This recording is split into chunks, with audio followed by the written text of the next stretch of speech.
Hello and welcome back to the MR show के 12वें episode में आप सभी का बहुत बहुत स्वागत है।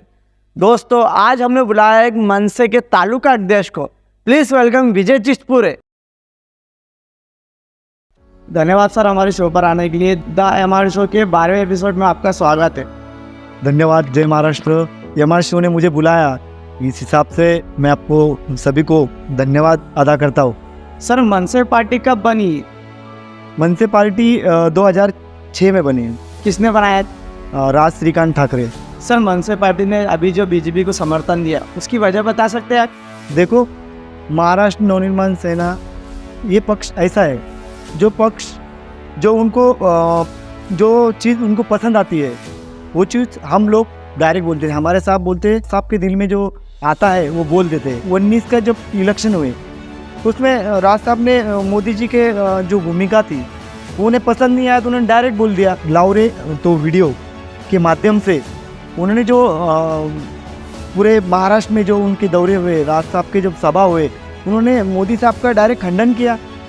तो राज साहब जो है वो डायरेक्ट बोल देते हैं। रही बात समर्थन करने की, मोदी साहब ने जो विकास का मॉडल देश के सामने रखा है उस बारे में राज साहब ने समर्थन किया है। सर, जालना लोकसभा के बारे में आपकी क्या राय है? देखो एमआर, जालना लोकसभा का जो कैंडिडेट है अपने पास, ऐसा कैंडिडेट मेरे को नहीं लगता मराठवाड़े में ऐसा कैंडिडेट है। बिल्कुल, जो अपने जैसा है, अपनी भाषा बोलता है, अपने जैसा रहता है, अपने पास रहता है, बिल्कुल जो अपना लगता है, ऐसा अपना कैंडिडेट है। और ऐसे कैंडिडेट को अपन लोगों ने बड़ा करे हुआ है। अभी उसे बनाने के लिए 40 साल लगे। आपने 40 साल उनको बनाने को गए। अभी उनका एक्सपीरियंस जो आप देखेंगे तो उनका एक्सपीरियंस बहुत बड़ा है। और बाकी कैंडिडेट जो है वो 15 साल बाद आ रहे हैं यहाँ पे, उनको क्यों वोट करना भाई? उन्होंने क्या किया है, जैसा उन्होंने काम क्या किया है?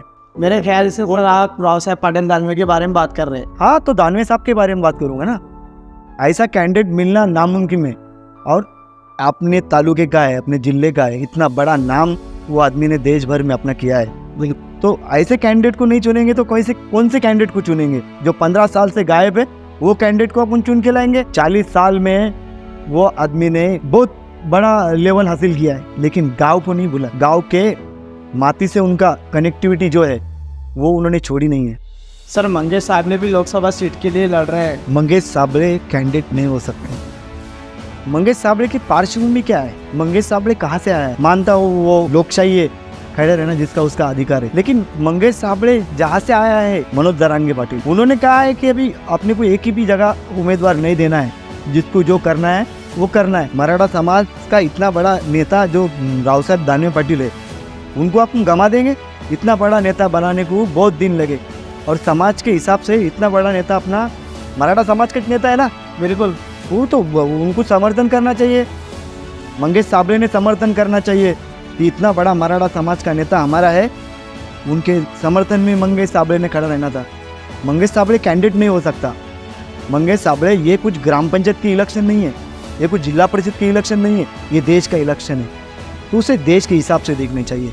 कोई भी आएगा और कुछ भी बोलेगा, समाज के नाम पे वोट नहीं करने वाले लोग, फिर वो आप बोलते हैं कि आरक्षण नहीं दिया, इस हिसाब से मैं इलेक्शन में उतर रहा हूँ, और अभी बोल रहे हैं कि मैं मूलभूत सुविधा के लिए इलेक्शन में खड़ा रह रहा हूँ। ये कौन सी बात हुई? आप पहले बोलते हो कि मैं आरक्षण के लिए खड़ा रहता हूँ, अभी बोल रहे मूलभूत सुविधा मिले नहीं। कहाँ मूलभूत सुविधा नहीं मिले? पूरे जिले में जाके पूछो। सर, मंगेश साबळे को ज़्यादा से ज़्यादा कितने वोट मिल सकते हैं? वोट का नहीं बोल सकता हूँ। जिस टाइम से वो आया है, मराठा आरक्षण के जिस टाइम से वो आया है, और कुछ ऐसे गाड़ियाँ फोड़ने का और आने का, मैं खड़ा रह रहा हूँ इलेक्शन को, ऐसा नहीं चलता है। 5 साल लोगों में रहना पड़ता है। 5 साल लोगों में रहने के बाद में आना चाहिए। आपको मालूम क्या है? तुम्हारे को गाँव तो भी मालूम है, जानी जिले में गाँव कितने हैं, उनके समस्या मालूम है। क्या लेके जाएंगे आप लोकसभा में? आपका काम ही नहीं है। दादा सरपंच बने, बाद में पंचायत समिति सभापति बने, बाद में आमदार बने, बाद में लोकसभा में खड़े रहे, खासदार बने। ये स्टेज रहती ऊपर आने की। आप डायरेक्ट ग्राम पंचायत से लोकसभा कैसे जाएंगे? आपको गोलियां लेने की जरूरत है, दवा लेने की जरूरत है आपको। सर, खासदार राव साहब पाटिल दानवे कितनी लीड से चुनकर आ सकते हैं? देखो एमआर साहब, लीड नहीं बोल सकता हूँ, लेकिन महाराष्ट्र में सबसे ज़्यादा अगर कोई वोट से चुन के आएगा तो राव साहब दानवे रहेंगे। हम सब उसके लिए काम कर रहे हैं और रात दिन एक करेंगे उसके लिए। हर एक आदमी ने, हर एक बच्चे ने, हर एक युवा ने उनके पीछे रहना है और उनको महाराष्ट्र में सबसे ज़्यादा लीड देना है। सर, अपोजिशन लीडरों का कहना है कि बीजेपी अगर सत्ता में आती है तो संविधान बदल देंगे, क्या ये हो सकता है? देखो एमआर, बात ऐसी है कि कल ही इंटरव्यू हुआ है मोदी साहब का। उन्होंने उस इंटरव्यू में कहा है कि अगर मोदी सरकार फिर से सत्ता में आती है तो 100 दिन के बाद में 1 साल संविधान दिन मनाया जाएगा, पूरे साल भर मनाया जाएगा। इससे बड़ी बात नहीं हो सकती है हमारे। मतलब आपका कहना है कि संविधान नहीं बदलेंगे? नहीं बदल जाएगा संविधान को बचाया मोदी ने। सर, गोकर्धन की राजनीति के बारे में आपकी क्या राय है? ये देखो, गोकर्धन तालुके के अंदर और गोकर्धन शहर के अंदर जब से दादा यहाँ पे आए हैं तो यहाँ कुछ आज तक तुम हिस्ट्री निकाल के देखो, यहाँ कुछ दंगे नहीं हुए, आज तक कोई हिंदू मुस्लिम का झगड़ा नहीं हुआ। बिल्कुल। यहाँ सब प्यार मोहब्बत से रहते हैं। सवेरे झगड़े भी हुए तो शाम में चाय साथ में पीते। ये हम लोगों का प्यार है, हिंदू मुस्लिम का प्यार है। यहाँ सब दादा ने ये करके रखा है। दादा दिवाली को भी आते हैं और ईद को भी आते हैं। बिल्कुल। हर गली मोहल्ले में दादा जाके सबसे प्यार मोहब्बत से बात करते हैं। सर, खासदार रावसाहेब पाटिल दानवे के विकास के बारे में हमें बताइए। तुम अगर देख लेंगे पिछले 10 सालों में गोकर्धन के, अगर तुम्हारे पास फोटो होंगे तो पिछले 10 सालों में जो विकास यहाँ पे हुआ है, जालना में डायपोर्ट आए, सबसे बड़ा है, मराठवाड़े का सबसे बड़ा डायपोर्ट है। इलेक्शन में दादा चुन के आने के बाद में जालना जलगांव रेलवे लाइन जोड़ने वाले, ये विकास के काम के बारे में राव साहब दानवे ने पूरा चेहरा मोहरा बदल डाला है। तुम कहीं भी जाओ, कौन से गली में जाओ, कौन से तांडे में जाओ, कौन से गांव में जाओ, हर एक गांव में विकास हुआ है और ये दादा का काम ही है। मैं विकासाचा वनवे राव साहेब दानवे, ये बात सही है। अभी दादा अगर चुन के आते तो कैबिनेट मंत्री बनेंगे, दूसरा कैंडिडेट अपन चुन के लाएंगे, वो क्या बनेगा? कुछ भी नहीं बन सकता हो।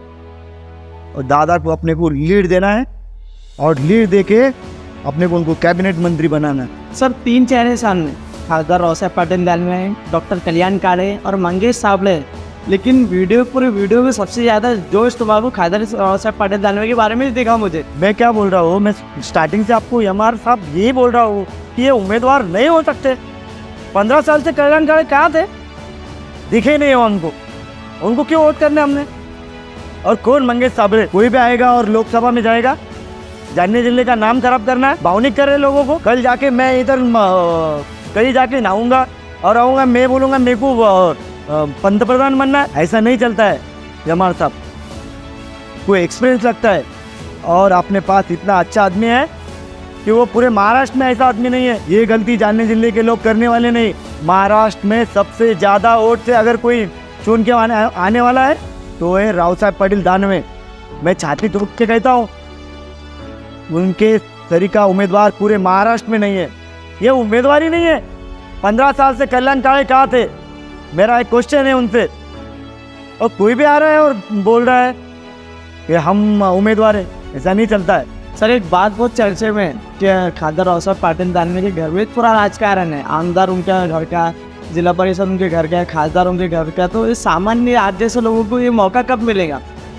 ये क्वेश्चन हमारे मेरे भी दिल में आता था कि सब इनके ही घर में है, लेकिन ऐसा नहीं होता है। लोगों में जाना पड़ता है, लोगों के सुख में है, दुख में है। अपने पास इतना टाइम है क्या? उनके पास टाइम है, वो घूमते, लोगों के बीच में रहना उनको हैबिट बना है। वो अच्छा, उनको कुछ शौक नहीं है उनको हैबिट बना है लोगों के बीच में जाना, लोगों को देखना, भीड़ देखना, भीड़ को जमा करना, भीड़ के कामा करना, ये उनका हैबिट है। उनको वो बलजबरी अपने पे उन लादे हुए नहीं है। वो बलजबरी नहीं कर रहे अपने पे, अपन उनको वोट दे रहे हैं और वोट लेके वो चुन के आ रहे। राजा मत पेटी से आ रहा है। पहले राजा कहाँ से आता था? तलवारी के युद्ध होते थे, वहाँ से राजा था। राजा मतदार पेटी तुम तैयार हो तो मत पेटी से राजा आता है। उनका काम है, प्रैक्टिकल फील्ड वर्क है उनका।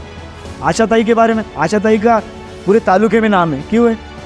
वो संकट के घड़ी में साथ में रहती है। वो तो फिर लोग उनको लाइक करेंगे, उनको चुन के ला रहे लोग। कहाँ है चंद्रकांत दानवे? लोगों के बीच में क्यों नहीं आते वो? उनके कार्यकर्ता जेल में रहते हैं 8-8 दिन, कहाँ है वो? क्यों नहीं आते उनको छोड़ने को? लोगों को राम भरोसे नहीं छोड़ना चाहिए, वो राम भरोसे छोड़ देते लोगों को। क्यों मतदान करेंगे उनको? Thank you so much sir, इतना कीमती टाइम हमें देने के लिए। देखो एमआर, मेरे लाइफ का पहला इंटरव्यू है।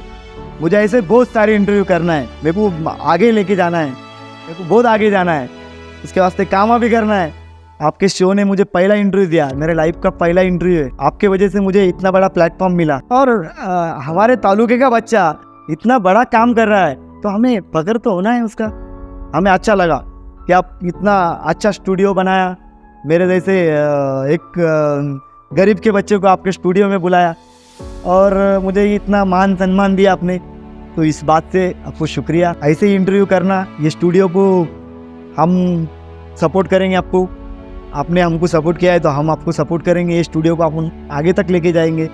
मेरा फ्रेंड सर्कल, मेरा ग्रुप, हम सब आपके साथ में हैं। ये स्टूडियो को अपन बहुत आगे लेके जाएंगे।